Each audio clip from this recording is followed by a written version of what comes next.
జనసేన నేత కిరణ్ రాయల్ వివాదంలో మరో కోణం వెలుగు చూసింది.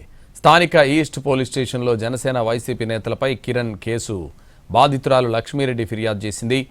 జనసేన నేత దినేష్ జైన్, హరిశంకర్, గనితో పాటు వైసీపీ నేత పసుపులేటి సురేష్ పై ఫిర్యాదు చేయడం హాట్ టాపిక్గా మారింది. దీంతో ఈ వివాదం మరో మలుపు తిరిగింది. తిరుపతి కిరణ్ రాయల్ అంశంలో బిగ్ ట్విస్ట్ నెలకొంది. ఈస్ట్ పోలీస్ స్టేషన్లో జనసేన వైసీపీ నేతలపై లక్ష్మీరెడ్డి ఫిర్యాదు చేసింది. ఈ సందర్భంగా సంచలన విషయాలను బయటపెట్టింది. తన ఫోటో, వీడియోలను మార్ఫింగ్ చేసి సోషల్ మీడియాలో వైరల్ చేశారని వైసీపీ నేత సురేష్ పై ఆరోపణలు చేసింది. సురేష్ కు జనసేన నేతలు దినేష్ జైన్, గని, హరిశంకర్ సహకరించారని కీలక వ్యాఖ్యలు చేసింది.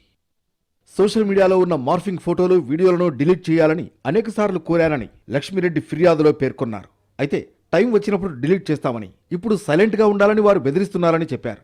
తనపై జరుగుతున్న విష ప్రచారానికి చెక్ పెట్టేందుకు ఈస్ట్ పోలీస్ స్టేషన్లో ఫిర్యాదు చేసింది. అయితే ఇంతకుముందు కిరణ్ రాయల్పై తీవ్ర ఆరోపణలు చేశారు లక్ష్మీరెడ్డి.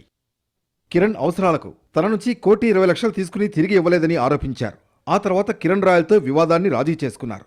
తన కుటుంబ సమస్యల వల్లే బయటకు వచ్చారని, కానీ రాజకీయ పార్టీలు తనను వారికి అనుగుణంగా వాడుకున్నాయని ఆరోపించారు.